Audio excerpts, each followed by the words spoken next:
Imagina você, vendedor, for pego de surpresa ali com o cliente. Fala, olha, não tinha me preparado para isso, mas eu acho que você tem um ponto muito importante aqui. Vamos conversar. Eu acredito que a gente vai chegar numa solução e vamos. É um embromation? É, mas é o tempo que você está dando de processamento.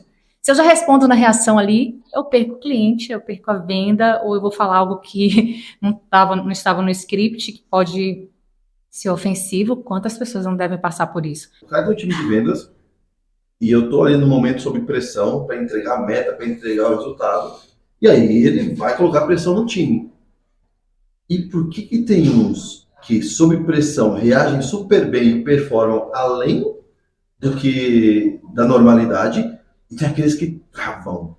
Eu sei que, obviamente, situação diferente, mas o que faz com que um trava e o outro performa melhor? Até para o gestor saber.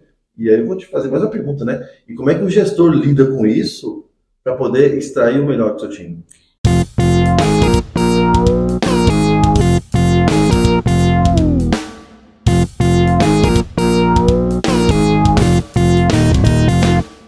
Bom, estamos aqui para mais um episódio do nosso podcast Venda Humanizada. Estamos no nosso 32º episódio. Estamos aqui com uma convidada super especial, mas antes eu vou jogar a bola aqui pro meu parceiro, amigo e sócio, Johnny. Fala aí, Johnny. Joia, expectativa hoje lá na Lua, como sempre, né? E, cara, tenho certeza que o papo de hoje vai ajudar muito as pessoas no dia a dia, né, Júlio? Com certeza.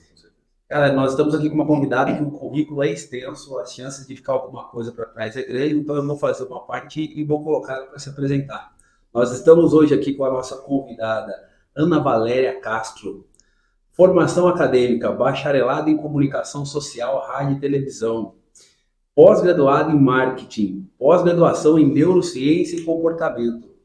Das experiências profissionais, CEO na M2 Comunicação Integrada e Eventos, professora digital e terapeuta comportamental, colunista de rádio na Rádio Metrópole FM, Salvador, Bahia, apresentadora de programa Armário Feminino, apresentadora de televisão Música Brasil TV, diretora de marketing. E o que mais que ficou aqui? Aí é do currículo, né, que foi vindo. Teve aí uma plataforma, essa Armário Feminino, a plataforma feminina. Mas antes disso, né, boa tarde ou boa noite para quem é de boa noite que esteja assistindo. Muito feliz de estar aqui com o Júnior, que eu conheci hoje, essa figuraça. A gente estava aqui em Altos Papos. O Johnny, que é um grande amigo, né, de muito tempo, podemos dizer assim. Fizemos a nossa formação junto, então já emendando com o currículo ali, na área de PNL também, o Practitioner Master em Programação Neurolinguística, né, formação em Coach, Life Coach. E agradecer pelo convite, né? Espero contribuir, trazer aqui um pouco do meu conhecimento para ajudar as pessoas aí também que estão assistindo, que vêm buscar informações e conhecimento, né, Júnior? Exatamente. Eu vou tirar proveito desse nosso papo para também estou livre, né, para poder subir a régua aqui na comunicação. Afinal de contas, nosso papo aqui, o que a gente vai falar muito, nós vamos entrar e entender muito sobre o mundo da neurociência dentro da comunicação, a área de vendas. Todo mundo sempre defende, né, Júnior? Quando a gente chega e pergunta para qualquer diretor qual a principal habilidade que o vendedor deve ter, todo mundo menciona sobre comunicação. Agora, será que comunicação é só falar? Né? Um monte de palavras soltadas ao ar? Não. Nós vamos aprofundar aqui, vamos entender mais sobre neurociência aplicada à comunicação, certo, Júnior? Cara, e assim, né, comunicação é só uma das áreas que a gente vai trazer aqui, mas com certeza a gente também vai trazer vários insights, a Valéria vai trazer para a gente vários insights comportamentais, né, dos porquês que a gente age de determinadas maneiras e como é que a gente faz, inclusive, para acessar os nossos recursos quando a gente está em momento de pressão, por exemplo, que é o caso. São muitos, né? Exato. Porque quem trabalha com vendas, quem está escutando a gente, que normalmente é vendedor, ou é gestor de vendas, ou dono de uma empresa, e se você é dono de uma empresa, se você é gestor de vendas, se você trabalha com vendas, com certeza você vai ter muito conteúdo valioso aqui para o seu dia a dia, para te ajudar. Estamos no início do mês, né, John? Então não tem tanta pressão assim, mas todo mês tem um fim de mês. E todo mês o bicho pega. Valéria, para conseguirmos entrar aqui no tópico, eu queria entender, para você explicar aqui para a nossa audiência, para nós, de maneira bem simples, antes de entrar na neurociência aplicada na comunicação, o que é neurociência? Para a gente poder ter um quadro mental de onde foi que veio, para que serve. Isso aí está relacionado com o quê? É uma ciência, né? Um estudo do cérebro, né? Então, a neurociência vem avançando muito, embora eu sempre diga que a gente está engatinhando ainda. A ciência é algo que ela está sempre em evolução, né? E a neurociência é focada mesmo nos estudos de como o cérebro reage, né? Nossas conexões neurais, estudo da estrutura cerebral também. Então, são conhecimentos ali do cérebro. Então, é o que estuda a neurociência. E é bacana porque a gente vai poder, principalmente aqui nesse papo, entender por que a gente faz aquilo que a gente não queria fazer. Esse é o principal ponto que eu vou me aprofundar aqui. Então, Valéria, às vezes a gente está conversando com o cliente, nós nos planejamos o que queremos falar. Desenhamos exatamente o que vamos fazer na reunião. Está tudo certo e planejado no papel. Inclusive, a gente muitas vezes ensaiamos com outros vendedores, né, Júlio? Fazemos o famoso roleplay. E aí chega na hora, Valéria. Muda o script total. Eu não sei o que acontece, que eu faço tudo, menos aquilo que eu havia me planejado. Então, nós vamos querer entender, cara, por que isso acontece? Eu não queria provocar tudo isso na comunicação. Então, para conseguirmos entrar aqui, eu vou começar com a primeira pergunta que nós separamos aqui, para a gente poder entender, para você explicar para nós como que a neurociência explica a forma como nós, seres humanos, processamos as informações durante a comunicação. Ou seja, o que acontece, quando a gente está conversando, o nosso cérebro faz o quê? Como é que ele processa, né? Então, primeiro, a gente recebe um estímulo, né? Seu cérebro vai receber um estímulo. Então, e hoje a gente tem muitos estímulos, né? A gente estava conversando sobre isso. E esse excesso de estímulos, a gente talvez converse sobre isso um pouquinho, está levando a humanidade para esse estado de ansiedade crônica, muito estímulo. Então, você recebe um estímulo através dos seus sentidos. Esse estímulo ele é processado, eu vou tentar falar de uma forma mais didática possível. Então, o seu cérebro recebe essas informações, ele armazena num arquivamento ali temporário, que ele vai para a memória de trabalho, aquela memória onde, o que eu comi ontem, que você estava falando, né? O que eu tenho para fazer, ou aprendizados ali que você tem, mas que algumas coisas serão descartadas, que senão a nossa HD ia ficar muito cheio, né? Então, essa informação é processada, ela entra por uma análise, o que eu já sei, o que eu não sei, o que eu descarto, o que eu julgo já, assim, como um conhecimento de valor que eu tenho prévio. Então, existe ali o estímulo, a recepção, o processamento, arquivamento, análise, e aí você manifesta através da fala, da escrita, né, diversas formas de comunicação. Aí estava falando, comunicação não é só falada escrita, né, nem a corporal. Primeira comunicação que a gente não para pensar é a comunicação interna, né? Primeiro, Valéria com Valéria, Jonathan com Jonathan, Júnior com Júnior. Então, essa comunicação, se ela não for fluida, essa comunicação externa também vai ser de muitos ruídos, né? Com muitos ruídos. Então, só para voltar aqui à sua pergunta. Esse processamento é feito, mas esse filtro é muito individual. Então, eu sei o que eu falei, mas eu não sei o que você entendeu. Não tem uma frase que diz isso? Então, às vezes, talvez esse ensaiar ou você elaborar um roteiro, justamente para não fugir muito para não criar esse ruído de recepção, vamos dizer assim. Porque quem está recebendo informação está utilizando seus próprios filtros. A gente aprendeu isso na PNL, né? Então, você tem ali uma série de informações e quanto mais velha a pessoa você deve saber isso por experiência, pode ter certeza que ela é mais difícil de lidar, porque é como se fosse eu falo que jovem é um barro mole, né? Você molda, o cérebro nem está pronto ainda, ele está pegando as informações, e apesar da teimosia, que é muito inerente ao jovem, mas ele é muito mais fácil talvez até de promover uma venda. E uma pessoa assim, com muitas certezas, e já se diz muito dono da verdade, do conhecimento, dificilmente ele vai ceder ou vai receber da forma como você programou ali no seu script de venda. Porque nesse processamento, nessa análise, fala, esse cara tá falando, eu já sei disso, imagina, isso é besteira e tal. Aí ele responde esse processamento com base em tudo aquilo que ele processou ali, em questão de segundos, né? Eu falo sempre que o cérebro é muito julgador, porque ele tem que padronizar para essa comunicação ser rápida. Você recebe a informação, aquele circuito ali, muitas vezes você responde, e você que é matemático deve saber disso, de várias equações que as pessoas são pegas em pegadinhas, porque elas não levam para a lógica, ela faz aquela lógica muito rápida, do 2 mais 2 é 4, da dedução, porque é um mecanismo nosso de resposta rápida, da comunicação mesmo, de como nós processamos as informações. Estou pensando aqui na minha comunicação, né? Estou pensando aqui na minha comunicação. Primeiro, entender se tem pessoas que têm mais, não vou falar se é um cérebro melhor que o outro, mas tem pessoas que têm esse processamento todo que você falou mais rápido, consegue filtrar melhor e fazer as coisas mais rápido. E além disso, por que às vezes, dependendo do local que eu estou, o Júnior fala muito isso, mudou o ambiente, mudou a nossa comunicação. Sim. Tem vezes, Valéria, que eu estou numa reunião, eu consigo captar tudo que está acontecendo, tudo, milímetros das coisas, porque eu não sei o que acontece no meu cérebro nesse momento, que eu consigo prestar atenção no outro, eu estou muito seguro. Dependendo do local com que eu estou falando, olha, é difícil até de saber o que eu tinha parado ou pensado antes na reunião. É o cérebro que bugou? Ficou ruim? É o dia? O que acontece que tem momentos que eu entendo que o meu cérebro está bom, e tem vezes que parece que não está funcionando? Biologicamente, todos os humanos têm o mesmo cérebro e recurso. Tá? Então, assim, a gente está falando aqui de estrutura cerebral, todo mundo tem o mesmo cérebro, mas nem todo mundo vai usar o cérebro da mesma forma. Você vai entrar eu sempre dou esse exemplo, você vai entrar numa Ferrari, você só sabe ligar a chave, você não sabe utilizar ali os recursos, não adianta nada, a gente tem uma Ferrari, mas se eu não souber dirigir, então alguns vão acelerar mais, outros não vão saber fazer curva, outros vão mal ligar o carro, concorda? Então, assim, tanto que um cérebro de uma criança ali, ele tem ali a estrutura biológica, tudo, ela vai evoluindo conforme as experiências vão acontecendo.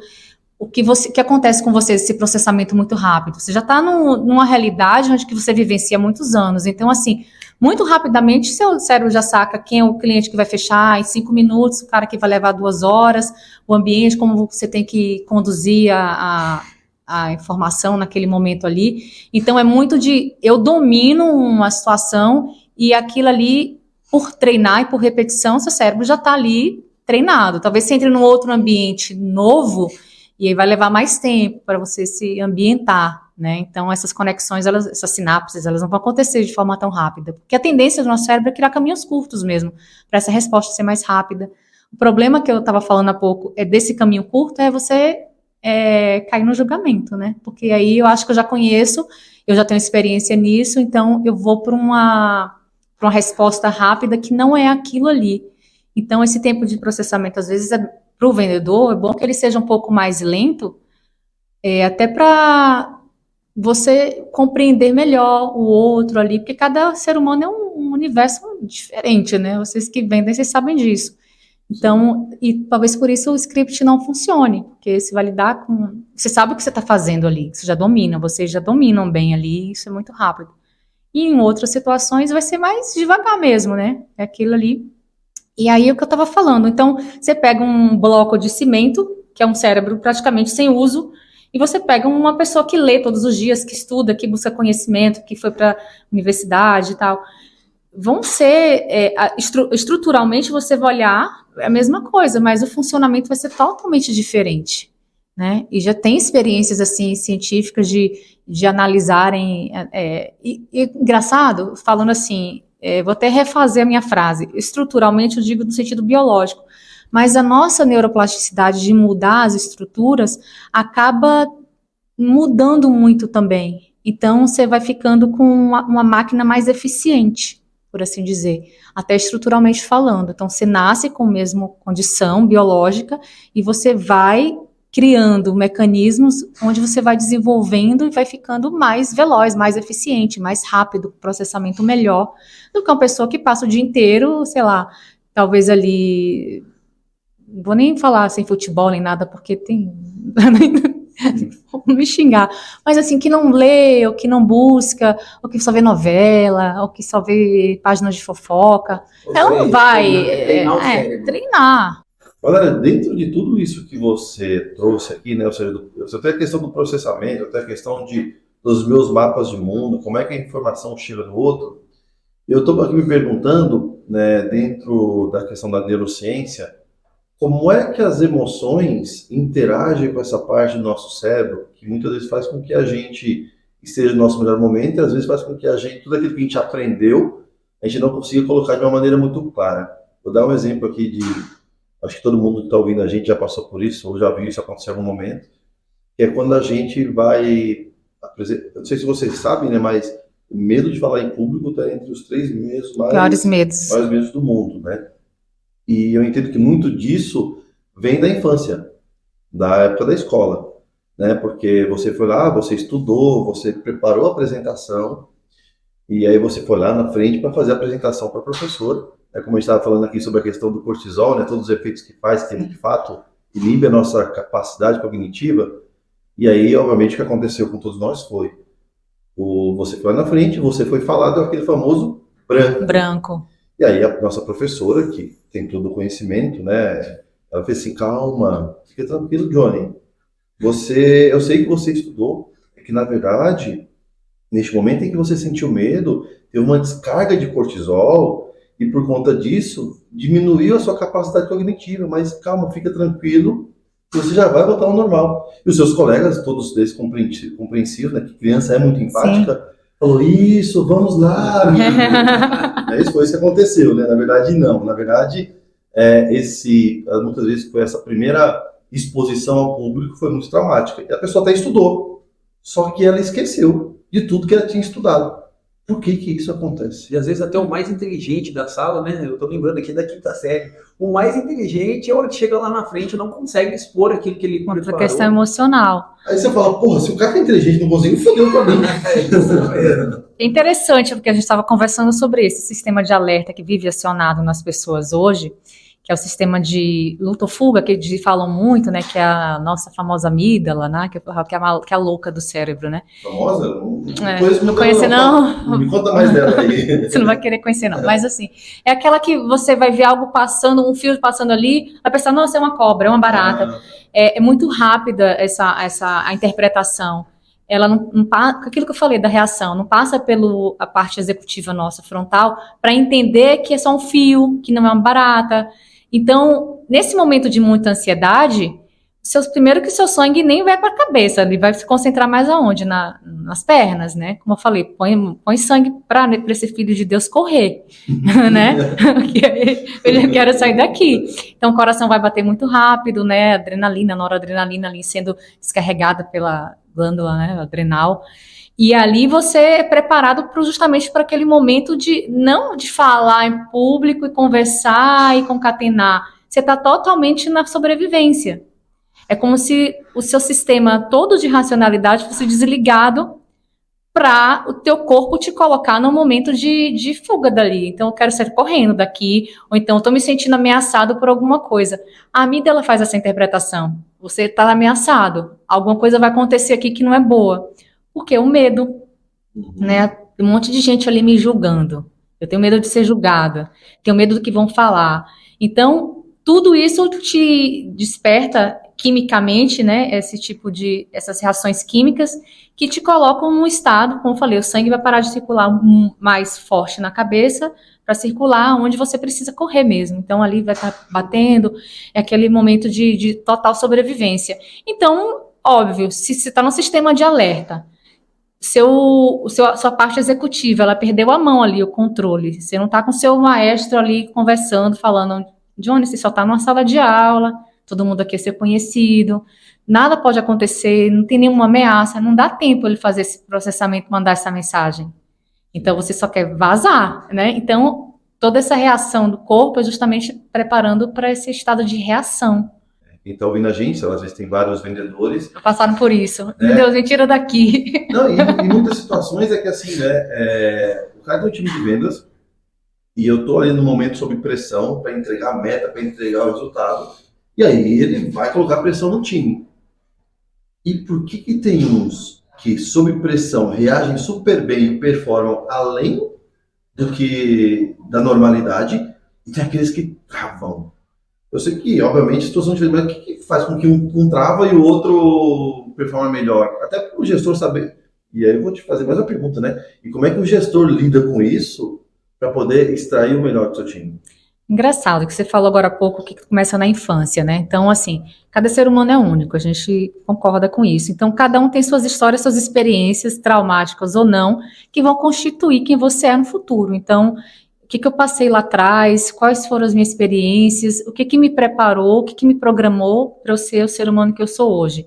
Então, e biologicamente falando também, cada pessoa é diferente. Tem pessoas que são mais resistentes à dor do que outras, que têm mais receptor, que chama receptores opioides, que são receptores para dor, do que outras pessoas. Então, às vezes, ela vai ser muito mais resistente. Falar que frescura, um está reclamando e o outro não está sentindo nada, porque ele tem mais resistência que outras pessoas.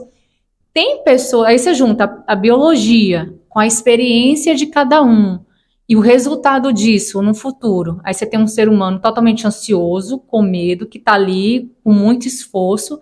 Tem outros que desde cedo lidaram com experiências de comunicação, de falar, e que lidam com aquilo tranquilamente, né? E aí tem outras questões comportamentais mesmo. A questão do julgamento, ela é muito forte. Eu falo muito isso no aquele curso que a gente estava conversando, do ego, onde se eu tenho medo de ser julgada é porque eu me julgo muito.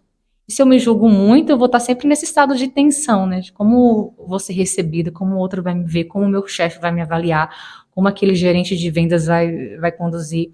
Então, o bom líder é aquele que sabe identificar, né, cada membro da sua equipe ali, justamente essas fragilidades, né, e os seus pontos fortes, justamente para entender. Não dá para colocar todo mundo no mesmo cesto, ter uma mesma técnica e vamos que vamos. Então não dá para chegar no meio da sala, batendo na mesa e falar assim, bora vender que o bicho vai pegar. Tem uns que vão lidar, assim, não que ninguém lida bem com essa produtividade tóxica que eu falo, né? Que é assim, ninguém vai lidar bem com muita pressão, mas você vai reagir, talvez, menos, de uma forma, assim, menos traumática que outra. Tem gente que vai sair dali da sala, vai chorar, vai chegar em casa, não vai dormir, vai descontar na mulher, nos filhos, e vai passar uma noite super mal. Tem outras pessoas que conseguem ali processar bem aquele momento ali, entender, entregar e sair da porta para a rua é outra vida. Então, é muito individual, assim, muito tem questão, como eu disse, biológica, comportamental e as experiências. E aí é complicado você falar, categorizar aqui, né? Falar assim, porque um é assim, o outro é assado. Porque cada pessoa vai reagir de uma forma. Sim, não adianta querendo colocar todo mundo numa caixa e falar assim, olha, dá para usar um método, um processo que vai fazer com que todas as pessoas tenham uma resposta frente àquilo, vai responder de acordo com o comportamento que nós desejamos. Querer tocar reunião em grupo, então, não é a melhor solução. Olha, que ninguém vai responder nunca da mesma forma. Você vai para um treinamento, você sabe que uns vão ter um aproveitamento muito melhor e outros talvez não nem 20%, nem 10%. O problema não está em você, está justamente naquilo. Você sabe o que você disse, mas não sabe como o outro recebeu. Então, é muito. Não é que não. Hoje é impossível na empresa você fazer um treinamento individualizado. Você vai, lógico, colocar um método, mas sabendo que aquilo ali, a efetividade daquilo não vai ser 100%, nunca. Numa reunião, se eu sentar com 10 pessoas e trazer uma mesma pauta, 30% vai entender, 10% não vai estar nem ali naquele momento, está em outro lugar. Se for online, então, com a câmera fechada. Então, assim, numa empresa, como eu disse, não dá para você não trabalhar em grupo, mas o líder tem que ter consciência, né? Nem ciência, porque ciência todo mundo tem, mas a consciência de que vai ser diferente ali a forma como os seus colaboradores vão receber. Eu consigo perceber que tem pessoas que, de fato, poderia dizer, eu estaria correto em pegar o que você trouxe no começo dizendo, vou simplificar, tá bom? No meu entendimento aqui, o cérebro é treinável. Sim. Quando eu treino, eu me capacito, o cérebro para responder a determinados estímulos. Estímulos esse, vamos colocar o contexto que o Júnior trouxe de uma reunião. Eu sou vendedor. Eu tenho meu cérebro treinado para esse tipo de pressão. Como é que eu treino ele? Tempo. Muitos anos passando por isso. Muitos anos passando números, indicadores. Quando vem essa pressão, meu cérebro ele fica tranquilo. Ele já sabe que tá O tudo que bem. funciona, o que não funciona. E o cara que acabou de chegar mais novo tem uma tendência A ser reativo, a né? espanar, a pegar e falar, deixa eu sair daqui.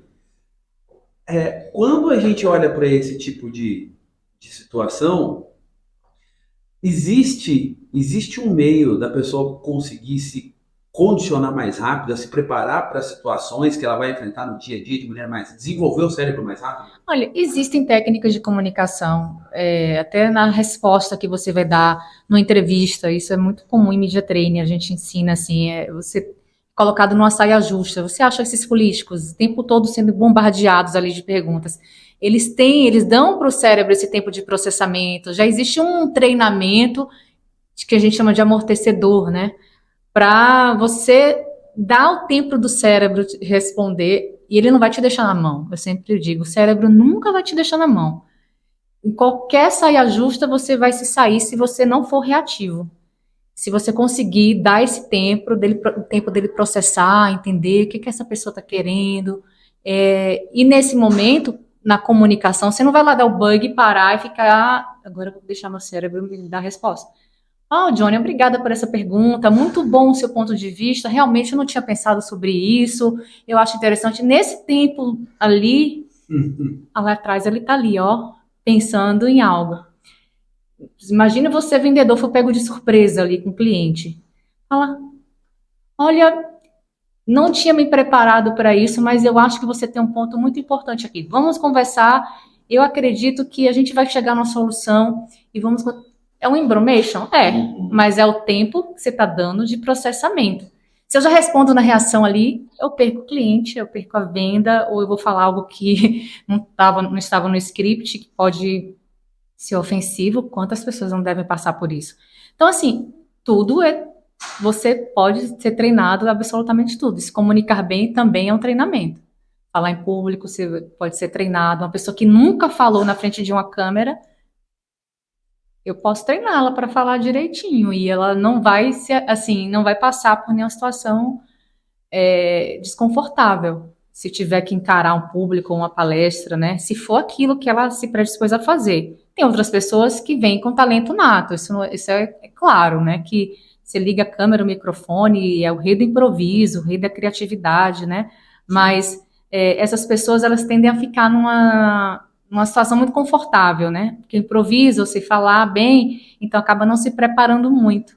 E às vezes aquele cara que não tinha nenhum conhecimento em comunicação, que nunca tinha falado, ele vai se destacar mais ou vai crescer mais porque ele parou para treinar, para se esforçar, para estudar.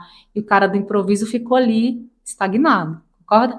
No lado do vendedor, do gestor, quanto que a maneira que nós nos comunicamos, aí eu quero sair um pouco da fala, né? Remete muito à fala, e entrar na comunicação não verbal. Como é que o nosso cérebro, eu já ouvi, deixa eu te dizer o que eu já ouvi, né? Sim. Ouvi e estudei. E o que a gente vê muito, o corpo fala. Quer dizer que, dependendo da minha maneira, se eu tô aqui sentado, eu tô assim um pouco de lado, tô olhando assim, cabisbaixo, dizem que mesmo que a pessoa não estudou sobre isso, o cérebro capta alguns sinais. Se a pessoa está mentindo ou não, se ela está com falta de confiança ou não, se ela está cabisbaixa, se o que ela está falando, sabe, às vezes a pessoa fala e o meu cérebro meio que detecta algo assim, não sei, não, parece que não é verdade o que ela está falando, gera desconfiança, o quanto que isso é verdade, o quanto que o nosso corpo ajuda e também atrapalha se a gente estiver preparado para esse tipo de comunicação. Olha, esse é um ponto interessante. E, inclusive, eu estava lendo uma reportagem esses dias que falava de um estudo onde, para você se manter focado, eu vou chegar lá, você precisa organizar seu ambiente ao redor, porque seu cérebro ele consegue processar e internalizar aquilo que ele vê no ambiente. Então, se eu tenho uma mesa muito bagunçada, por exemplo, ali, dificilmente eu vou... O Johnny tá olhando para o Júnior e começou a rir. Se for assim, eu tô ferrado. E, assim, não que você pode ter se adaptado a um ambiente e trabalhar assim, mas teu cérebro está captando as informações do ambiente. Trabalhar assim. E a gente demora até 20 minutos para voltar para uma tarefa que você estava realizando. Então, assim, já temos uma capacidade de perder o foco muito grande, já precisamos de um tempo para o neurônio respirar. Então, tem uma série de coisas que vão te deixar focado. Mas, sim, ele capta as informações. O tempo inteiro a gente está fotografando absolutamente tudo. Seu cérebro, sua pineal, ela faz esse papel, né, de fotografar tudo, 24 horas por dia, o tempo inteiro. Então, tá aqui, tá vendo o que tá acontecendo, a pessoa tá passando ali. Não tô 100% focada nisso, mas existe essa captação, sim. Então, o mesmo exemplo da mesa que eu dei agora, onde você tá tudo bagunçado e a tendência de você não se organizar e não se disciplinar é muito mais alta, né, do que alguém que está com tudo organizadinho ali, ela vai se manter mais focado, como eu captar se alguém está muito nervoso. Às vezes, você foi para uma reunião, você treinou uma postura, lá ali por dentro, ali, cortisol, adrenalina, você foi treinado, a pessoa não está recebendo isso. Mas alguém que está ali totalmente, sei lá, desavisado, ou não está seguindo um script, ela está passando essas informações, né? Agora, será que o Johnny quer dizer alguma coisa e não quer falar, e tá segurando? Ele tá ali, será que tá refletindo sobre o que eu tô dizendo? Então, eu tô captando, esses são estímulos também. Você não tá falando nada, mas você tá me dizendo, eu quero dizer alguma coisa, eu tô pensando em algo, mas eu não tô falando. Isso é PNL também, né? Tem comentário? Eu tô querendo falar mesmo aqui, isso aí. Eu tô segurando aqui, eu tô querendo falar alguma coisa. Concorda? Como é que a neurociência explica o tal do feeling? Né? Do tipo, eu tô sentindo que essa venda vai fechar. Ou, sabe quando você bate o olho na pessoa, você conversa com a pessoa, você fala assim, não sei não, essa pessoa que não sei. Uma pessoa chama de o sexto sentido, outros fechei essa venda no feeling, porque eu senti que o cliente estava caminhando. O que é isso que a gente não consegue explicar de maneira consciente, mas que a gente percebe que está indo num caminho que pode ser positivo ou não? Olha, a neurociência ela não vai trazer uma explicação lógica, racional para esse tipo de emoção, de feeling. Mas alguns neurocientistas que já têm mais uma visão espiritualizada, e também a gente acredita, né? Acredita não. Existem evidências de que no seu intestino existe uma grande também malha de neurônios ali, e essa resposta ela acontece aqui primeiro, tanto que essa sensação ela vem aqui, né, de algo que está acontecendo, algo ruim, algo bom. Estômago, Então como o intestino produz muita serotonina, né, e existe todo esse canal de neurotransmissão também acontecendo, existem neurônios no coração, neurônios no intestino, e aí eu atribuo, né, já com um pouco dessa vivência espiritual, tanto a parte biológica, onde ali está acontecendo um sistema de tecnologia muito individual, e nessa comunicação, aí você tem a comunicação do eixo cérebro-coração, né, do que eu estou sentindo, que eu estou mandando, existe essa comunicação que é muito rápida, essas duas vias, assim, e esses neurônios no intestino também, esse sistema nosso inteligente, tanto que algo também, quando não é ruim, não é bom que vai acontecer, você não sente primeiro embaixo, Sim. Não é aqui em cima, né? A sua mente está dizendo algo, parece que é primeiro teu corpo, teu estômago, algo está falando ali, não vá, tá te travando. Aquele gelo na barriga, aquelas borboletas no estômago, né? Sim. Você fala quando apaixona, aquela coisa toda. E existem alguns cientistas nessa linha que atribuem esse feeling a isso. Aí tem a questão da experiência também, né? Eu fiz muitas vezes isso, já tenho uma ideia do caminho que aquilo ali vai tomar. Mas já nem mais nem um feeling. Mas não é racional. Isso é racional, sim. Quando não é racional, eu atribuo essa inteligência mesmo, nossa própria tecnologia do intestino. É porque eu sou muito mais empírico e o Johnny, por exemplo, ele é muito mais técnico e metódico, né? Então, a gente já participou de reuniões juntos ano passado com clientes, em que eu tinha um feeling de que o cliente ia reagir de determinada maneira. E o Johnny vinha e falava assim, não, ele pensou isso porque ele fez isso, fez aquilo, falou isso, falou aquilo. E é muito doido, porque você pode ter a mesma visão de maneiras diferentes, né? Ou seja, muitas vezes, se você tem o olhar treinado, muitas vezes você vai conseguir pegar. Hoje, por exemplo, eu faço psicometria das pessoas. O quê? Psicometria. É uma leitura de personalidade a partir dos seus olhos. Então, é como se eu estivesse entrando no campo da pessoa. Por isso que eu falei, a gente sai um pouquinho da ciência, vai um pouco mais para a parte espiritual. Por quê? Eu consigo descrever qualquer pessoa só olhando a foto. É mesmo?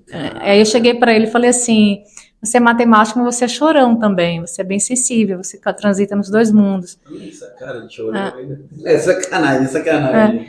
Não, mas é só um exemplo, assim. Então, tem pessoas que... E o ser humano tem essa habilidade, às vezes não desenvolve. E olha só, eu falei assim, nossa, como ela é sensitiva, né? Eu tava olhando pro meu olho e tava falando. Ciência. Eu quero ver a marca das lágrimas. Fala que o olho é o espelho da alma, né? Sim. Assim, a partir dos olhos, você rastreia um campo. Todo mundo tem um campo eletromagnético, né? Uhum. Espiritual. Então, quando você tem essa sensação, esse feeling, você tá muito mais nessa questão dessa percepção espiritual. Porque a intuição não é de você para o outro, a intuição é de você com você. As pessoas se confundem. Ah, eu tive a intuição. Então, intuição é sempre o Júnior com o Júnior. É algo, assim, essa percepção mais aguçada pode ser um dom seu de perceber ali, entrar no campo emocional do outro, já entender que aquele cara não está no dia bom, eu tenho que pegar mais leve, eu tenho que deixar essa reunião para um dia seguinte. Uhum. É que às vezes você vai tão no automático, né? Tanto no script, que você não para fazer essa interpretação, né? Nós somos muito tecnológicos nesse sentido também. Cara, e deixa eu te fazer uma pergunta, que agora me despertou curiosidade. Vamos falar, por exemplo, tudo isso que você acabou de descrever agora, nesse Sim. momento, eu traria como uma competência, uma habilidade em vendas chamada empatia. Né? Conseguir perceber o outro, nada mais é do que ter uma percepção do que ele está sentindo e sentir um pouco daquilo que ele está sentindo. Né? Embora eu digo até que empatia não é você sentir o que o outro sente, porque é você se colocar no lugar do outro, mas com o sapato do outro. Né? É a compaixão. Tem uma diferença. Agora deixa eu te fazer uma pergunta. E aí, para você não, para nós aqui, para a gente poder refletir. Eu tenho duas maneiras de demonstrar empatia. Uma pelo sentir. É o que o Júnior acabou de escrever. Eu sinto empatia. Eu vejo a pessoa, eu tenho filho. Aí eu vejo uma pessoa que, cara, o filho tá mal. É rápido, eu sinto o que ela sente. Eu também consigo demonstrar empatia através de técnicas. Por exemplo, se eu pegar a rapor e eu começo a fazer os mesmos gestos da pessoa e eu estou demonstrando empatia, e por fazer isso, isso também me gera um pouco de empatia. Qual é a diferença de eu ser mais técnico e ser mais, eu vou colocar assim, ser técnico e emocional? Então, eu ia dar uma sugestão. Assim, eu acho que a gente tem que ser muito mais humano do que técnico em alguns momentos. É massa o script, a técnica, fazer o rapport, mas eu fui mudando um pouco minha concepção. Eu acho que quando a gente vai lidar com gente, e ali você está diante de outro ser humano, um pai, como você trouxe, é muito... Talvez vai ser muito mais efetivo você só ser o Johnny ali, o pai também, o cara que está compreendendo o outro ali.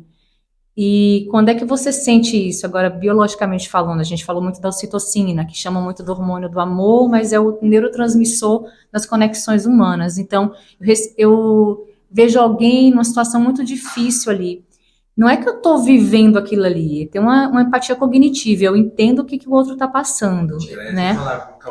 Empatia cognitiva. Eu tenho um entendimento. Eu acredito que eu gosto mais dessa. Agora, cognitiva. Será que eu vou sentir exatamente o que o outro está sentindo? Talvez não, porque eu não calcei as sandálias dele, eu não sei o que ele viveu, eu não vivi na pele isso. Se eu vivi na pele isso, essa empatia, né, emocional ali vai ser muito mais forte, vai transbordar em você, você vai receber uma descarga muito grande de ocitocina, dessa conexão.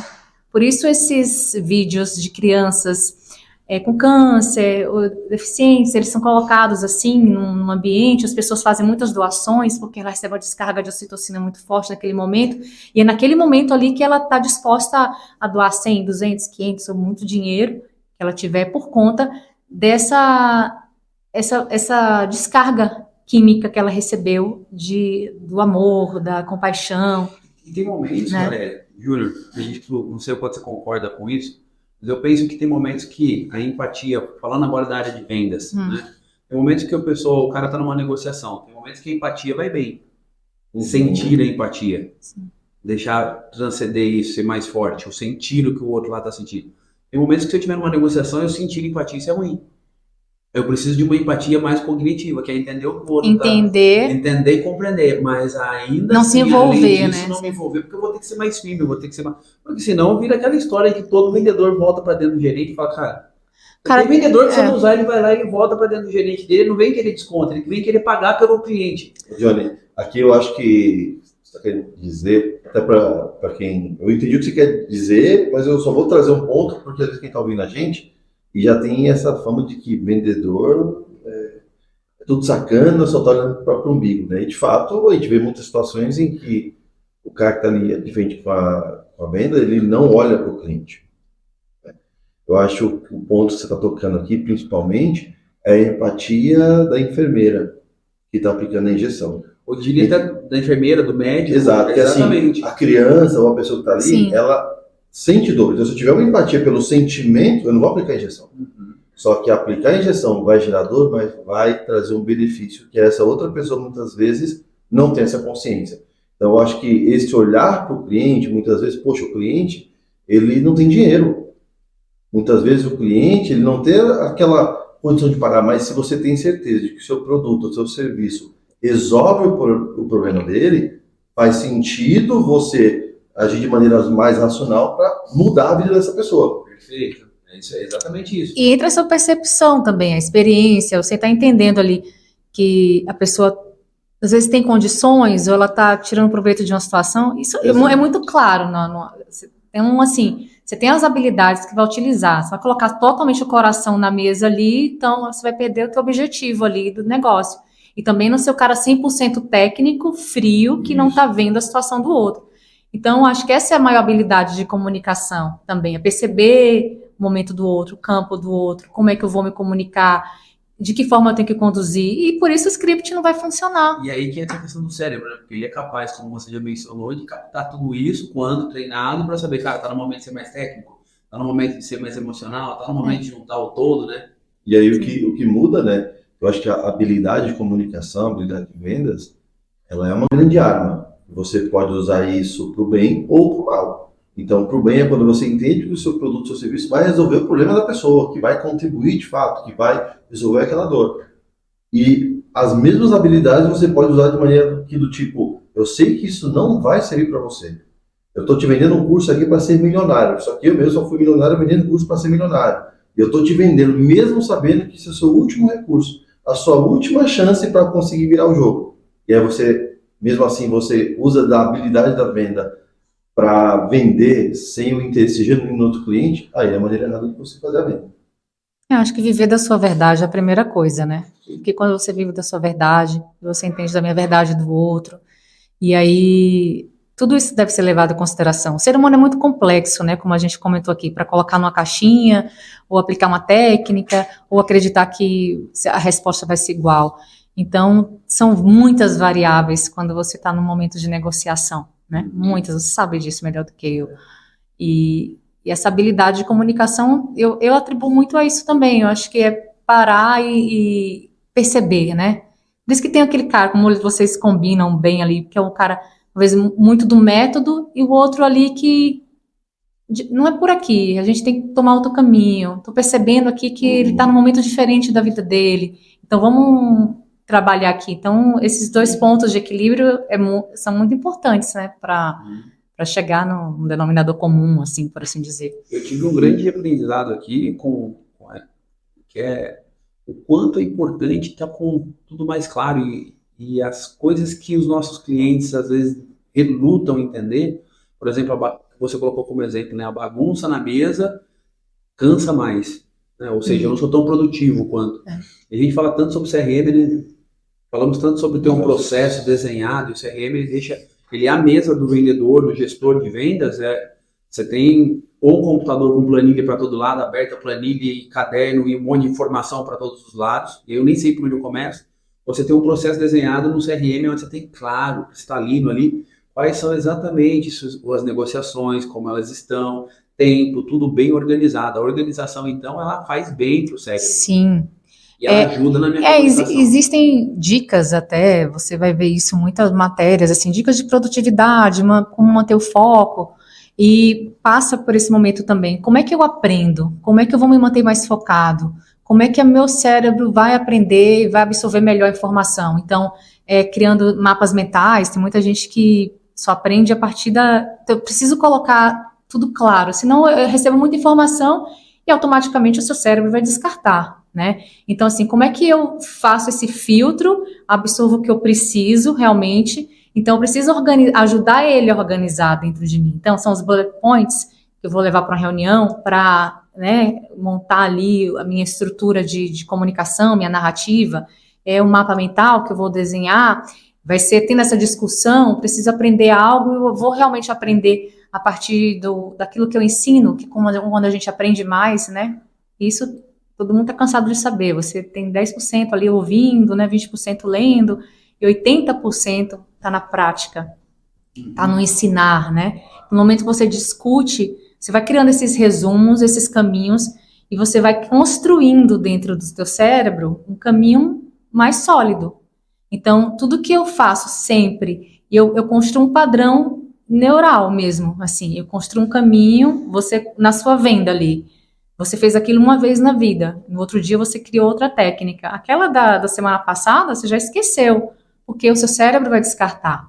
Então, assim, eu organizando isso, fazendo, aprimorando com repetição, eu estou construindo um caminho mais rápido, né, mais efetivo. Como eu falo sempre que a gente está soldando, né, as conexões.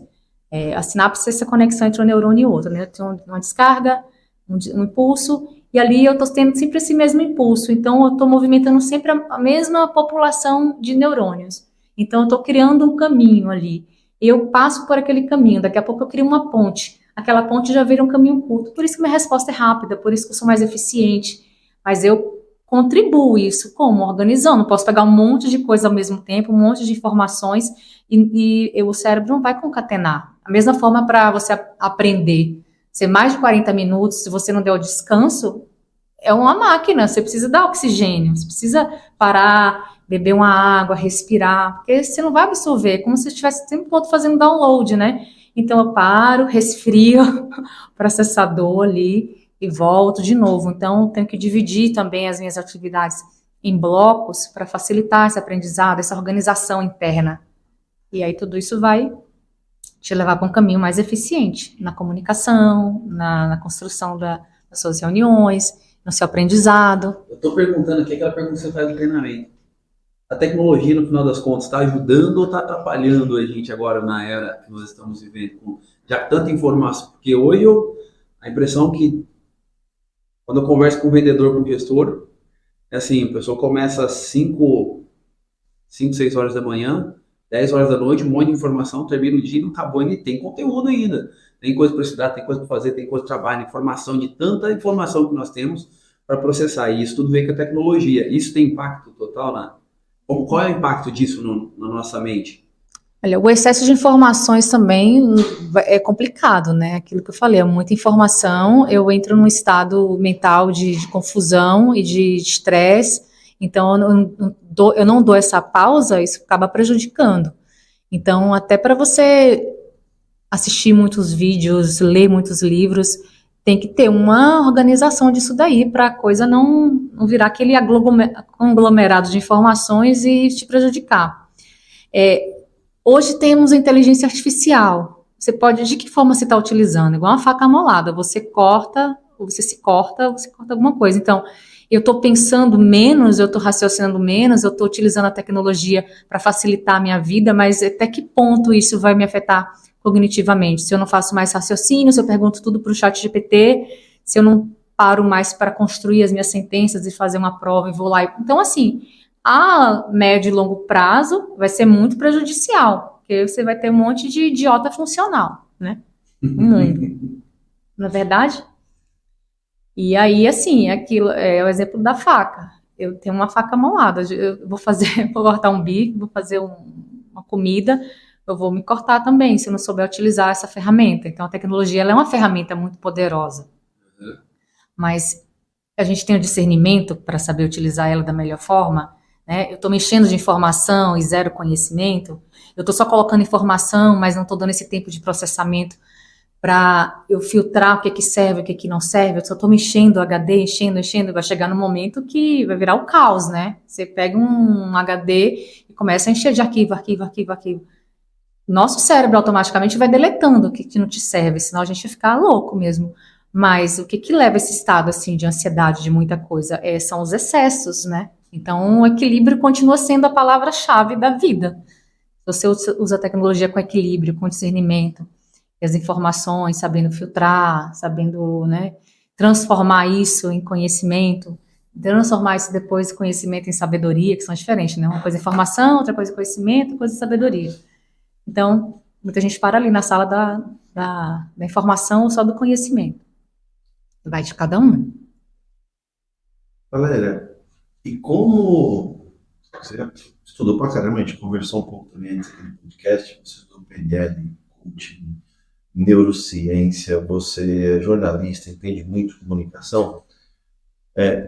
Como é que o que mudou na sua vida mesmo, conhecer sobre tudo isso? Quais foram os ganhos de você buscar todo esse conhecimento? Obviamente que hoje você, a gente estava conversando aqui, inclusive você mentora pessoas, você ajuda, você dá treinamento de comunicação, você ajuda pessoas, você trabalha também faz trabalho vocacional, né, como que fala vocacional? Eu chamo de orientação vocacional 2.0, porque é um pouco diferente daquela orientação, né, que existia no passado. Isso. Para Valéria, o que isso trouxe de benefício no dia a dia? Você vê isso e fala, poxa, isso aqui, no meu dia a dia, ele é melhor, ou eu consigo ter esse tipo de resultado porque eu aplico aquilo que eu aprendi? Olha, eu acho que quando você conhece a sua própria tecnologia, quando você entende como o cérebro processa as informações, você entende o ser humano nas suas diferentes, né, vertentes, né, o ser humano reativo, como eu falei aqui, o que julga. Então, conhecer isso, no sentido mais técnico, te favorece sim, porque você tem uma compreensão melhor sobre o outro. Mas isso não é tudo. Como eu disse há pouco, muita gente para na sala do conhecimento. Fica cheio de certezas, cheio de verdades, eu sei de tudo e conheço o ser humano, então acaba não tendo esse olhar humano, fica um olhar muito técnico sobre o outro. Então, assim, conhecimento é importante, mas se não transformar isso em sabedoria, é só conhecimento. E como é que eu transformo em sabedoria? Aplicando, né? Então, assim, não adianta eu saber tudo isso e nas relações sociais não conseguir compreender o lugar do outro, não conseguir ter empatia, né? Eu só sei como funciona, mas eu não estou conduzindo bem, não estou gerenciando bem a minha máquina. Então, para mim, só conhecimento não é válido. Onde você vê muitos cientistas, muitos doutorados, aí, muito médico, que fica muito preso ali no conhecimento e não se abre para outras possibilidades, né? E eu sempre digo que tudo isso aqui já é tão misterioso, a gente sabe tão pouco sobre quem somos, sobre as nossas capacidades, sobre as nossas tecnologias. Se você colocar tudo isso só na caixinha de conhecimento, eu vou ficar na prepotência, na arrogância e não vou evoluir como ser humano. Então, assim, me ajuda a entender que é importante saber, mas é importante aplicar. E você aplica o tempo inteiro num sócio que é mais difícil, aquela pessoa que é mais reativa, num familiar que você fala uma coisa, entende tudo totalmente diferente, tem muito mais a ver com ele do que com você. Então, você entender isso, conseguir filtrar, não se trata de mim, se trata dele ali. E conseguir aplicar isso nas relações, acho que a compreensão também é uma das palavras-chave, assim, da vida. Show. E aí, a gente falou agora, né, sobre a orientação vocacional. Deixa eu te fazer uma pergunta, que você já orientou diversos adolescentes aí nesse processo. Você pegou algum adolescente para fazer uma orientação e ele falou assim, eu quero ser vendedor? Vendedor não apareceu, não. Não, nunca apareceu? Não. Só meu filho. Meu filho fala. Mas ele tem influência, né? Não, as profissões, elas costumam ser mais as profissões já conhecidas. Eu tenho um momento também onde a gente traz as novas possibilidades, porque o mundo está em mudança constante. Quem não se adaptar às novas tecnologias e realidades também vai ficar para trás, né? Então, para eles, hoje é muito desafiador, porque você tem um mundo evoluindo de forma muito acelerada, novas profissões surgindo, né? E quando você fala em novas profissões, eles tendem a achar que é só tecnologia também, né? Então, esse lado dos recursos humanos também, que vai ser muito importante, né? Eu digo sempre que é algo que não vai morrer, porque lidar com o ser humano vai ser sempre um grande desafio e não tem nenhum IA que vai substituir o ser humano nisso. Então, o vendedor não, mas assim, dentro de várias profissões, seja engenharia, seja arquitetura, seja a própria medicina, existe o vendedor ali dentro. Quando você trabalha uma habilidade de comunicação, você está vendendo alguma coisa. Não existe a profissão que não é vendedor. Você vai ser vendedor tudo, até um matemático. Porque ele vai, em algum momento, dar aula, ele precisa vender bem a ideia de que não é um bicho de 7 cabeças, que ali existe uma lógica, que existe algo muito interessante por trás daquelas equações e números. Então, você sempre está vendendo algo.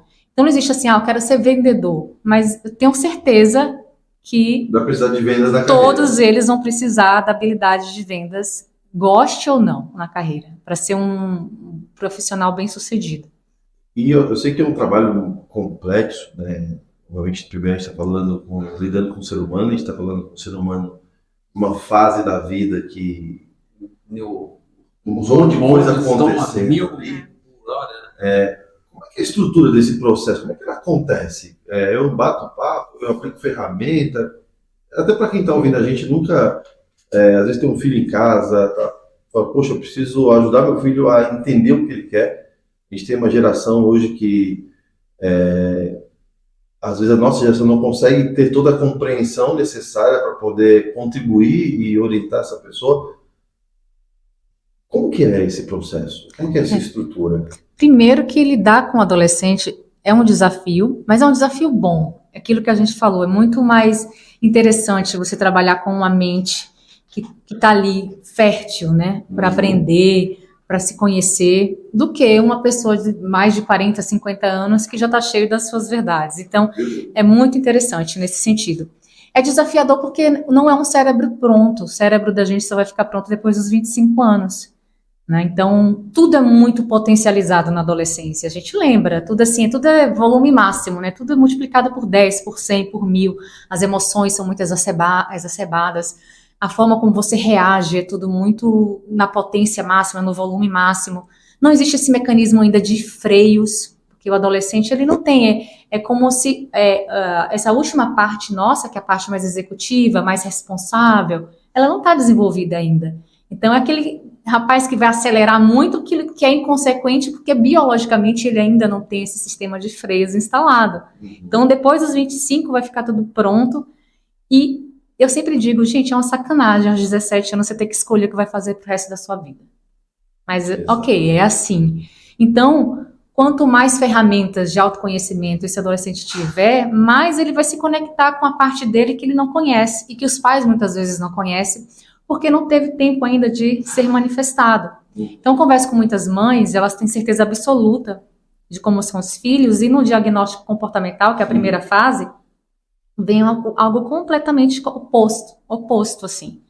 É uma mãe que acha que a filha é totalmente de exatas, e aí eu vejo o direcionamento todo para humanas. E como é que você vai explicar isso para ela? Tipo, eu cheguei agora, conheço sua filha melhor do que você, seu filho. Você achou que sua filha ia ser engenheira, ela vai ser artista, vai ser artista plástica, né? Então, e aí entra muita resistência, assim, primeiro eles ficam aflitos, porque é um momento de decisão, então tem que ser o mais assertivo possível, mas e você que conhece muito das ferramentas de autoconhecimento, primeiro a gente faz o diagnóstico comportamental, que é um teste de mais de essência, e o outro mais técnico, assim, eu aplico o DISC também, porque traz aquele comportamento de trabalho. Então, trago os valores aplicados para a carreira, para profissões, para o trabalho, talentos, habilidades, competências. Então, eu fiz um combo e criei ferramentas próprias a partir do que eu já conhecia. Então, tem o diagnóstico, aí eu sento, trago o panorama geral, assim, de quem ele é, do direcionamento, aí vou validando isso. São 3 encontros, não é? Tem orientações aí que levam aí 8, 10 encontros. A pessoa já sai de lá com mais clareza da vocação. Sai com clareza. Tem orientação que começa com 17 e termina com 35. E não está trabalhando ainda. Tá na casa dos pais aí. E assim, hoje a gente tem uma evasão milhões de adolescentes, porque não foram orientados lá atrás. Então, acaba sendo um desperdício de tempo, de dinheiro, né? De tempo, que eu acho que é o nosso bem mais valioso. Então, eles acabam abandonando, voltando, ou indo para um segmento que não foi o que eles estudaram, largam ali a universidade. Por quê? Porque lá atrás não passaram por esse processo de autoconhecimento, entender quem eu sou em essência e para onde isso vai me direcionar. E aí trabalhar as possibilidades, né? Depois, né? Você tem uma perspectiva ali, né, inicial, mas você tem várias possibilidades. E aí ele mesmo vai construindo cenários. A PNL ajuda muito também. Os cenários, alguns arquétipos que eles trazem, faço algumas perguntas. Então, a depender da descrição de onde ele se vê, com quem ele se vê, se é muita gente, se ele está sozinho, se ele está numa sala, se ele está no meio da natureza. Então, isso diz muito. Aí você faz uma junção disso e faz um relatório. É bem bacana, é um trabalho bem gostoso. Eu te perguntei isso, né? Perguntei se já teve algum jovem que falou, eu quero ser vendedor, porque hoje a gente sofre no Brasil e no mundo também, né? Com falta de mão de obra para começar em vendas, por exemplo, em Santa Catarina existe um polo de malharia, né? Ou seja, de fabricação de tecidos de malha, de camiseta e tal, e que muitas vezes a costureira, a mãe dela foi costureira. A avó dela foi costureira, a bisavó foi costureira. Só que a filha da costureira agora não quer mais ser costureira, ela quer ser estilista. Eu, quando era jovem, eu tinha 16, 17 anos, eu queria um emprego, que tipo de emprego? Qualquer um que alguém quisesse para fazer qualquer coisa pagando um salário. Para ganhar dinheiro. E hoje o que eu percebo muitas vezes essa coisa do tipo, eu não quero trabalhar com vendas, eu quero ser gestor de marketing. Eu não quero começar lá na obra, eu quero ser um engenheiro. Ser engenheiro de produção, eu quero ser um gestor de RH, gestor de recursos humanos, que vai acabar lidando com conhecimento em vendas também. Exato. E como é que você alinha essa expectativa? Né? Porque o jovem ele é ansioso por si só. E teimoso. Exato. Então ele já quer começar na empresa, já sabendo o seguinte, olha, eu quero saber quanto tempo você CEO. Como é que na vocação você trabalha essa expectativa de que a pessoa acha que ela vai chegar no topo em pouquíssimo tempo? Como é que você trabalha isso com o jovem? Acho que tem um conflito de gerações muito grande também, né? Sim. A geração de hoje, ela é assim, mais produtividade, mínimo esforço. Você pode até não gostar do que está ouvindo, mas é a verdade. Então, assim, nossa geração, não sei se mesmo na década de 80, era muito mais, né, trabalho. A gente já vem de uma outra programação de nossos pais, né, de esforço, de trabalho, de acreditar que precisa. Hora extra, né? Muitos anos na mesma empresa. Então, hoje eu escuto muito assim tem amigos que têm empresas de consultoria, do estagiário ali, o cara, ele chega 18 horas, pode estar o mundo acabando, cheio de reuniões, ele fecha o notebook para o Pilates. Mas a gente tem que entregar relatório amanhã, o cliente está não sei o quê. Não quer saber. Então, assim, ele vai embora. Na nossa geração, provavelmente a gente ia ficar até às 10, entregar e até... Então, assim, essa coisa de fazer mais dinheiro em menos tempo, menos esforço, é algo dessa geração. Vamos combinar que, então, já existe esse conflito entre o chefe, que entendeu que é diferente, que tem um caminho na cabeça dele, talvez é árduo, e talvez nem precise ser tão árduo assim. A gente acreditou que tinha que sangrar, que sofrer para ter resultados, e eles têm lá as suas razões, mas não é também do jeito que eles imaginam. Vamos voltar e vamos falar no equilíbrio, né? Que é o segredo das coisas. É entender que existe um caminho, né? Então, eu falo muito até dessa impulsividade do jovem, né? Dessa irresponsabilidade, essa inconsequência. Isso, questão biológica também, leva muito para esse comportamento muito para cima, né? Muito impossível de querer tudo de uma vez, e ainda não adquiriu essa responsabilidade, esse entendimento, esse gerenciamento mental mais racional. E por isso que acontece, né? Chegar querendo engolir o mundo, querendo tomar tudo de uma vez, né? Eu acho que tem adolescente em casa aí que está nessa fase, e o ideal é contratar um profissional capacitado para conseguir dar esse direcionamento, porque muitas vezes você falou a questão da geração, né? Só com a minha vivência, eu não tenho, enquanto pai, às vezes eu não vou ter o conhecimento e a sabedoria suficiente para dar uma direção que satisfaça todos os envolvidos, né? Não só o dinheiro, mas também não só o lucro, mas sim o equilíbrio que faça com que a pessoa seja feliz mas que também consiga realizar o produtivo. Entender que é outro drive também. Exato. Eles já vêm com outras atualizações que a gente não tem. Então, outra realidade, assim, eles vêm em um outro momento, outra época, né, de muito mais tecnologia. Então, é diferente o processamento nesse sentido.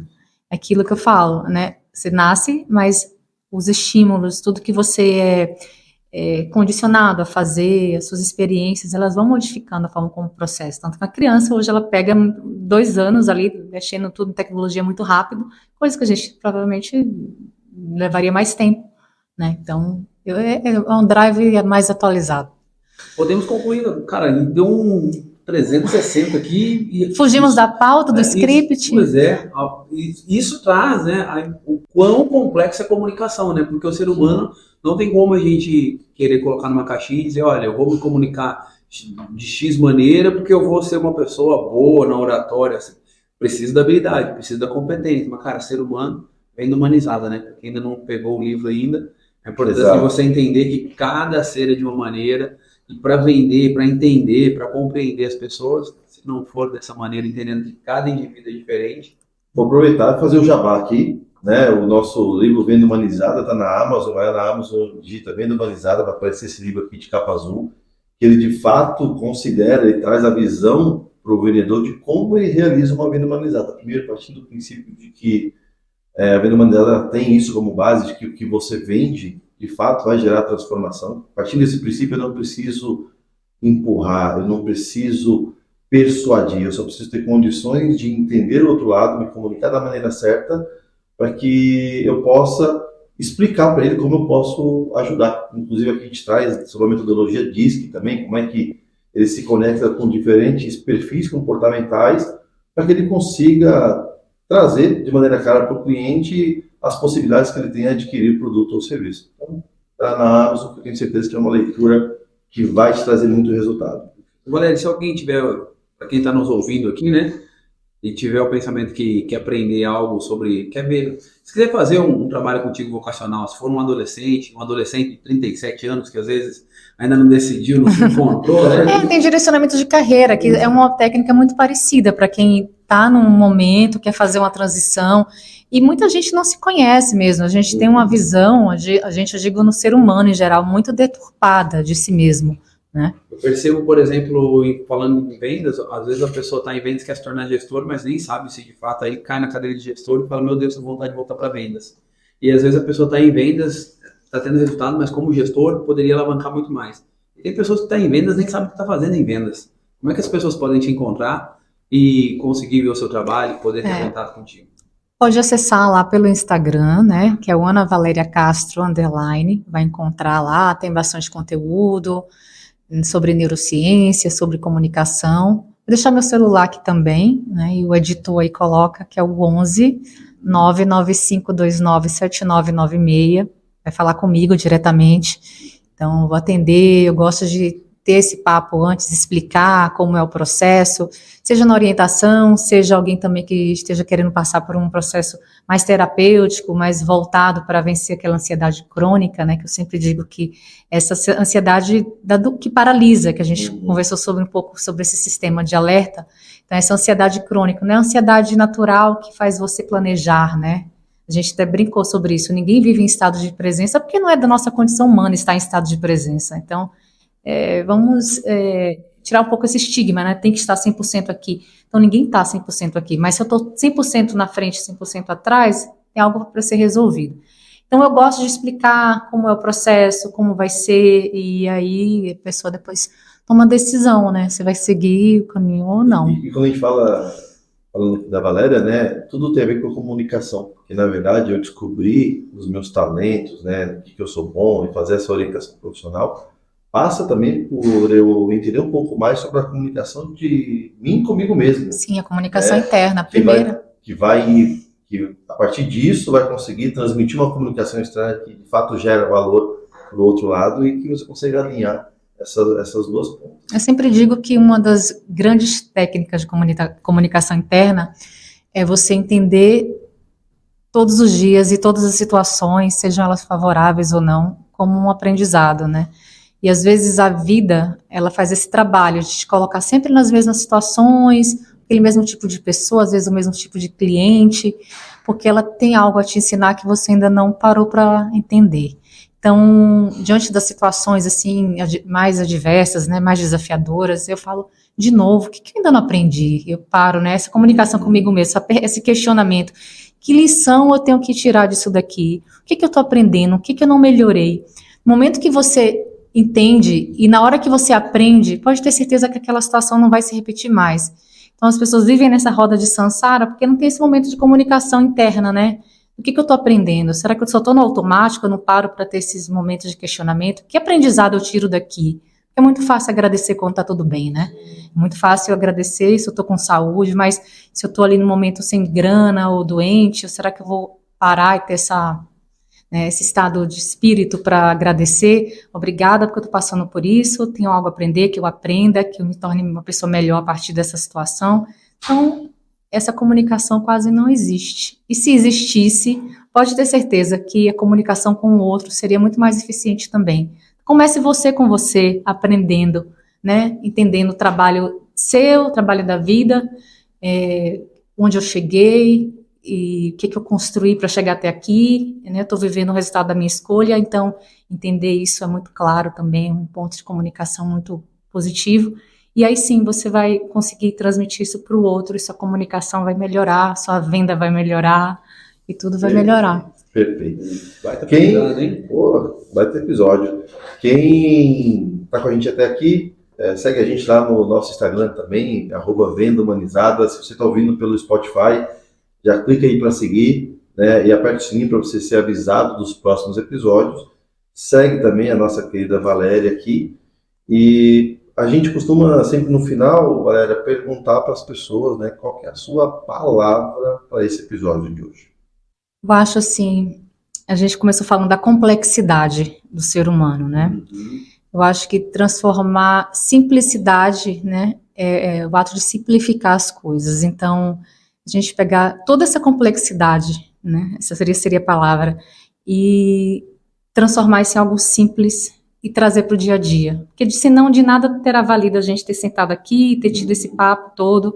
Então, para quem está ouvindo, para quem está assistindo, entender, eu sou complexo, mas eu posso simplificar. Então, eu posso simplificar nas minhas relações, entendendo tudo isso que eu sou, mas eu vou transformar isso em algo simples para melhorar minhas relações, né, sociais. Então, eu acho que essa seria a palavra, assim. Perfeito. Johnny? Eu saio daqui reforçando a importância do autoconhecimento. Comunicação, a gente quer mexer com o outro, quer persuadir o outro, quer negociar o outro, entender o outro, falar com o outro, e esquecemos que tudo isso começa conosco. Saio daqui com a palavra de autoconhecimento. Então eu vou também nessa linha aqui, eu quero trazer a palavra que eu acho que é coragem. E para a gente olhar para a gente, o nosso interno, estabelecer essa comunicação mais interna, a gente também tem que ter coragem de olhar para aquilo que a gente não quer ver. Então, eu acho que passa por isso também. Visitar os quartos escuros, como eu digo, aprendi com a Margot, minha sócia, ela fala, a gente tem que visitar os nossos quartos escuros, e as portas ficam fechadas, você não coloca luz, né? Lucidez, ela diz muito, é luz em desdobramento. Então, para a gente ser lúcido, para a gente ser sóbrio, a gente precisa encarar o nosso pior. A gente precisa, né, estar com o coração aberto para entender o nosso pior, nossas sombras. Senão a gente não vira luz, né, ou não evolui. E nesse processo você vai aprender muito, que vai te fazer viver melhor e vai te trazer muito conhecimento para você aplicar no seu dia a dia também de maneira prática e conseguir ter melhores resultados, uma vida muito próspera. Então, acho que essa é a mensagem para o dia de hoje. Obrigada, viu? Quero agradecer esse bate-papo maravilhoso. Eu gostei muito. É um bate-papo que a gente ficaria horas, né? Sim, vai embora. Nós agradecemos aqui toda a sua disponibilidade, todo o conhecimento que você trouxe para a gente, a contribuição, tanto para a gente aqui, quanto para os nossos queridos seguidores, nossos queridos clientes que estão ouvindo a gente. Eu espero ter contribuído. Podem me chamar quantas vezes quiserem que eu volto. Com certeza. É isso aí, mais um para conta. Oi, valeu, galera.